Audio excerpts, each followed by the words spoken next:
looked up and saw the rich people who were putting their gifts into the treasury. He saw a certain poor widow casting in 2 small brass coins. He said, "Truly I tell you, this poor widow put in more than all of them, for all these put in gifts for God from their abundance. But she, out of her poverty, put in all that she had to live on." As some were talking about the temple and how it was decorated with beautiful stones and gifts, he said, "As for these things which you see, the days will come in which there will not be left here one stone on another that will not be thrown down."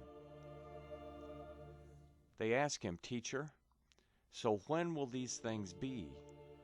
What is the sign that these things are about to happen?" He said, "Watch out that you don't get led astray, for many will come in my name, saying, 'I am he,' and the time is at hand. Therefore don't follow them. When you hear of wars and disturbances, don't be terrified, for these things must happen first, but the end won't come immediately." Then he said to them, "Nation will rise against nation, and kingdom against kingdom. There will be great earthquakes, famines, and plagues in various places. There will be terrors and great signs from heaven.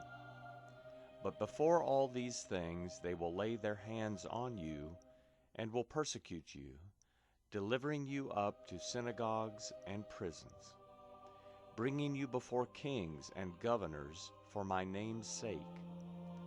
It will turn out as a testimony for you.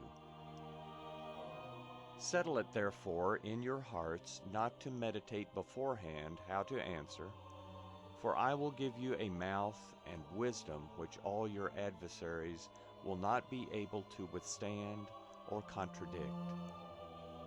You will be handed over even by parents, brothers, relatives, and friends. They will cause some of you to be put to death. You will be hated by all men for my name's sake, and not a hair of your head will perish. By your endurance, you will win your lives.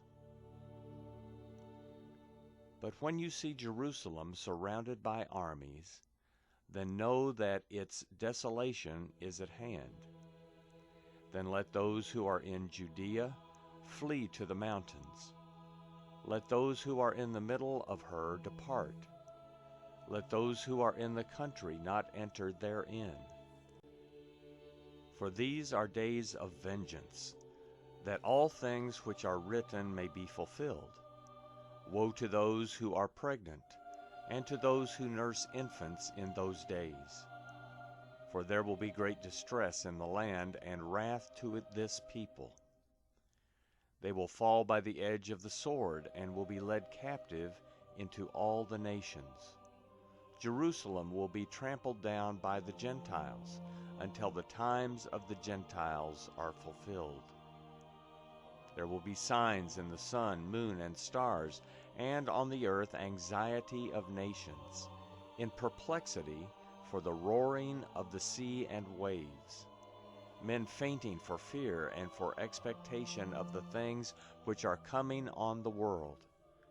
For the powers of the heavens will be shaken. Then they will see the Son of Man coming in a cloud with power and great glory. But when these things begin to happen, look up and lift up your heads, because your redemption is near." He told them a parable. "See the fig tree and all the trees.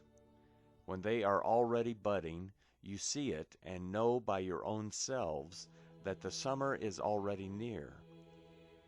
Even so, you also, when you see these things happening, know that God's kingdom is near. Most certainly I tell you, this generation will not pass away until all things are accomplished. Heaven and earth will pass away, but my words will by no means pass away. So be careful, or your hearts will be loaded down with carousing, drunkenness, and cares of this life. And that day will come on you suddenly, for it will come like a snare on all those who dwell on the surface of all the earth. Therefore be watchful all the time. Pray that you may be counted worthy to escape all these things that will happen, and to stand before the Son of Man. Every day Jesus was teaching in the temple, and every night he would go out and spend the night on the mountain that is called Olivet. All the people came early in the morning to him in the temple to hear him.